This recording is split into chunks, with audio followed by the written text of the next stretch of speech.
Today I'm going to show you how to bring two businesses together after a merger or acquisition without losing your best people, your culture, or your sanity in the process.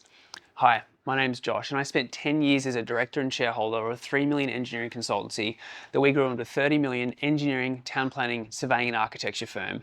And a big part of our business growth journey was doing multiple mergers and acquisitions along the way.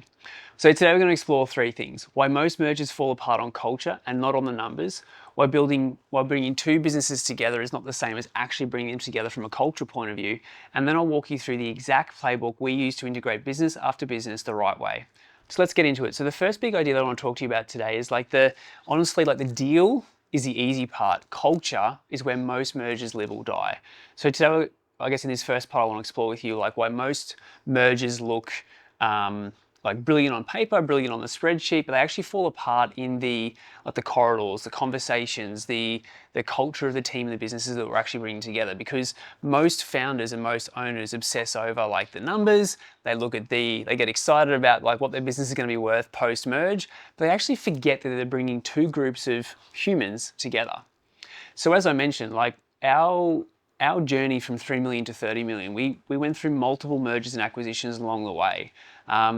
We learned so many lessons. We learned what to do, what not to do along the way. And I guess today I'm really excited to kind of share with you behind the scenes on that journey and actually what it took from doing multiple M&As along the way to actually successfully merge with a business or acquire a business and bring it together on the back end. So like I said, everyone falls in love with the financials, the numbers, the combined revenue, the increased multiple on your EBITDA, and all those sorts of things. But and the client list and the cross-selling and cross-pollination, there's so many exciting things that happen in an merged or an acquired environment. But most owners never plan for the cultural integration side of things. So two businesses can deliver the exact same services and come together in a merged environment or an acquired environment and have completely different systems, processes, and fall apart on the back-end integration of things. While you're celebrating the deal and getting excited about bringing everything together, you've got two teams that are quietly kind of sitting there asking themselves, what does this mean for me? Is my job safe? Who's my boss now? There's often founders get excited about the numbers and the deal and pulling things together. They forget about the integration of the team on the back end. And so trust doesn't transfer on settlement day. Just because you sign an agreement to buy a business or merge with a business doesn't mean that the two teams trust each other. That doesn't mean the two teams have been integrated well. That trust has to be earned over and over again. And for example, if the two cultures clash and you don't manage it, your best people start quietly walking out the door, and now you've bought yourself a problem. You haven't bought yourself a business. So if you're thinking about M&A, if you're starting the process of a merger or an acquisition, or if you're kind of, partway down the process, and all you've really looked at is the revenue, the client list, the numbers, the post-merge financials, all those sorts of things, which naturally you're going to do from a logical business owner point of view, I want you to ask yourself this: outside of all of those things, have you actually planned for how you're going to bring these two groups of people together? Have you actually thought about the cultural integration, or have you just done a deal on paper, got excited, and hoped the rest kind of sorts itself out? So the second thing I want to talk to you about is this concept of bolting two businesses together is not the same as bringing them together. So I want to look at now through the lens of, I guess, the trap that I see most business owners falling into. They sign the agreement, they stick everyone under the same roof, under the same logo, under the same banner, and then they kind of wonder why they've still got two separate businesses running under the one roof. Because, again, we haven't thought about the cultural integration. We haven't thought about bringing both teams along the journey the whole way through. You might have people in the same office, they've got the same email domain, they've got the same sign on the wall, but underneath all of that, you've got two very different sets of systems, two different ways of operating, two very different teams, and sometimes two very different standards of work. And so, again, most founders look at all the numbers, but they don't actually have a plan for the integration piece, which we'll talk about a little bit later. as an example, there's no shared org chart. There's no like, okay, everyone, this is what the business is going to look like moving forward. So no one really knows like who they work for now, who they report to, who actually makes the decisions anymore. There's just a lot of confusion. So that, the team that you bought or merged with, they just keep doing things the old way because, like, not because they're being difficult or they're resisting the merged environment, but because no one has actually sat them down and gone, okay, this is the new way. This is the system. This is the process. This is our rollout. This is our 6 to 12 to 18 month plan. And I want you to think about your clients too. Like, your clients feel the friction as well. Like, there's inconsistent delivery now. Maybe there's a new person running their project. There's mixed messages from the different teams. The odd ball starting to get dropped because the team is now distracted with the new merged environment. You've just got to think these things through. And then often you as founders, like, you're wanting this to work out so much because you've invested so much time and effort and attention into it. So you kind of avoid the hard conversations about roles, you avoid hard conversations about titles, who owns what, because you think that it'll somehow just kind of disappear or go away. But that stuff builds quietly in the background and leads to a post-merge environment where, like I said, you might have your best people quietly looking for jobs or walking out the door because of uncertainty. People don't leave environments because they feel certain. They leave environments because they're like, I don't know what's happening. I'm not sure. Is this a sinking ship? How's this going to go? No one's communicated to me. What about my job? All those things are looping through your ideal team's head. And if you don't fill in the blanks or the gaps, they'll do that for you and might look elsewhere. So yeah, if you've done a deal, you're in the process of doing a deal, or you're thinking about doing this, but you're looking at the two teams or the two different opportunities to merge companies together, and you've got different systems, different processes, different standards, a bit of us kind of versus them going on, like there might be a bigger business acquiring a small business.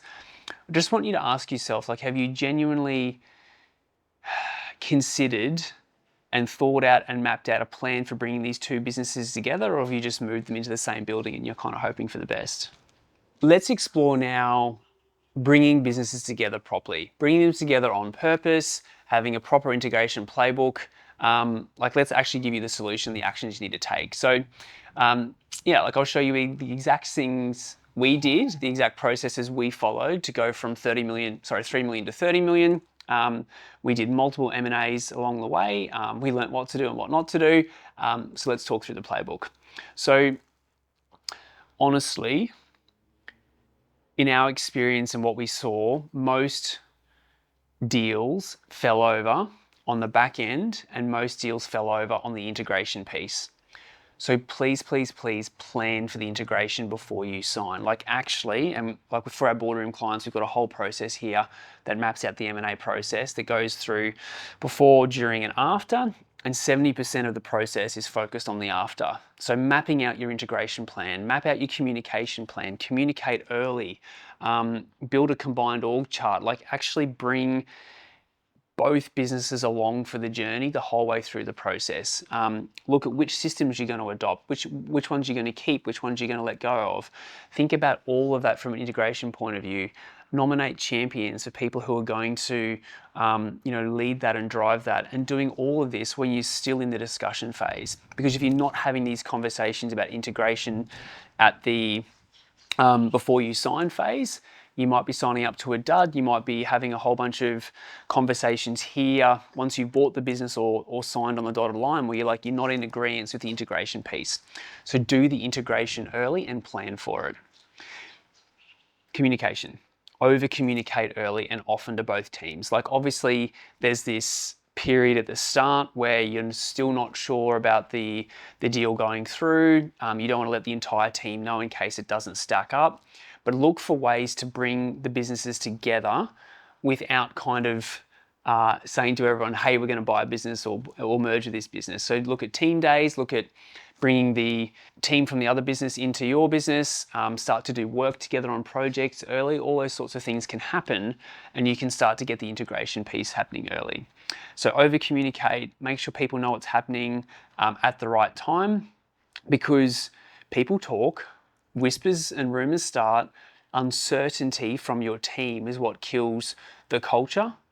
So get in front of it. Yeah, tell people what's happening when you can and at the appropriate time, what's changing and what does that mean for them. If they know their role is safe and they've got a role in the future merged entity, they're going to feel a lot more calm. Pick one way of doing things, one set of systems, one standard for how you work, one playbook, and bring everyone onto it. That's a change piece in itself. That could take 6 to 12 to 18 months anyway to kind of get people on the same systems.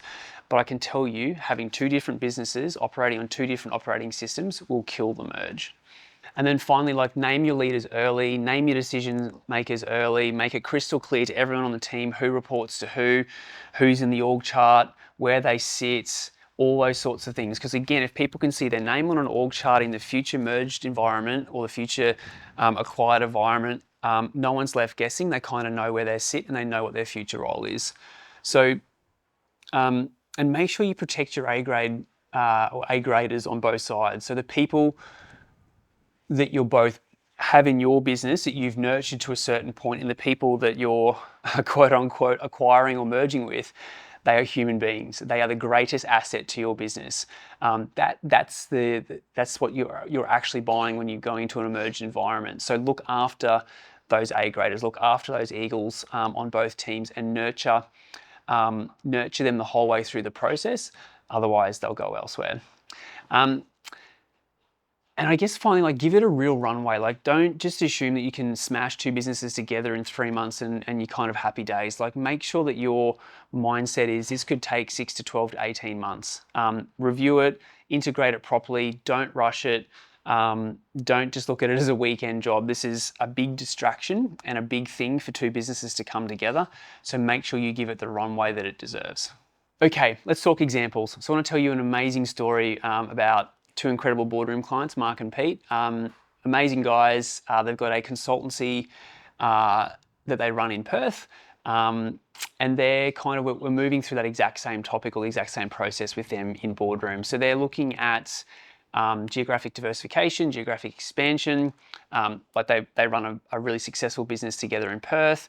They want to get into the Queensland market. So they're starting to have discussions around a partnership with another business in Queensland to capitalise on what's happening in the Queensland market. And what they've done is really smart. They've kicked it off with just a 50-50 joint venture. On any work that happens or comes through the door in the Queensland space, both businesses get 50-50. And so there's no ownership or equity or anything like that. They're testing the waters with this Queensland-based business to see if it's a right fit. And what they've sort of said is they'll just go into that JV partnership 50-50 to see how they work together. They're giving that kind of 12 to 18 months before they take it to the next step. So what I love about this is they're not rushing the M&A process. Some people will be like, we're going into Queensland, let's buy some businesses and just kind of see how it works. They're doing this process deliberately. They want to get into the Queensland market. They've identified a good firm to partner with. They're going to do a 50-50 JV, see how that goes, and then kind of step through the process over a 12 to 18 month period.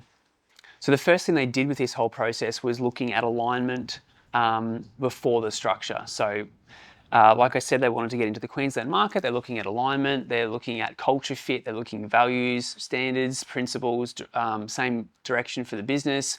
And so they've identified a business now. They got clear on, I guess, their North Star and the type of business that they wanted to merge with or acquire, whatever they tend to choose. But they're going through this process right, because they're identifying the North Star, the ideal company, culture, values, fit, alignment first, and then they're going into a JV. And so that's what they're doing second. They're testing a JV. They're, rather than just betting the whole farm from day one, they're really doing a smart thing by doing a 50-50 JV, working side by side, seeing how that goes, and they'll actually take the process from there. And yeah, the third thing they're doing is just giving it a real runway. They're not saying it's going to happen in 3 months or 6 months. They're giving it 12 to 18 months for just the JV bit, seeing how they work together. And then what they'll do is they've got a really good idea of that business then, and then they can decide whether they take it further or stay with the JV or kind of, pull out. So it's just a smart way of approaching it. And if Mark and Pete can do this, start with alignment, test it with the JV before they commit, and then If they do proceed, they go through the whole kind of integration process. There's no reason that you can't take the same sort of smart, deliberate approach to bringing businesses together in your world. So let's land this plane. So if you take a couple of things out of today's podcast episode, it's this. The deal is actually the easy part. Culture is where mergers and acquisitions are either won or lost, and bringing two businesses together has to be done on purpose. So plan for the integration, communicate early with the right people, get everyone on the same way of doing things and working and operating to protect your best people on both sides. And if you'd like to learn more about running a more efficient, more profitable consultancy, increasing revenue, growing consistently, building a business that gives you the money and the freedom that you started all this for, check out our 10 million plus consultancy roadmap training. So it's a step-by-step guide for how to grow past that next level, whether it's 1 million, 3 million, 5 million, or 10 million and beyond, and build a business you can be genuinely proud of. So you'll find the link to that training below this episode. Thanks for joining me today, and I'll see you in the next one.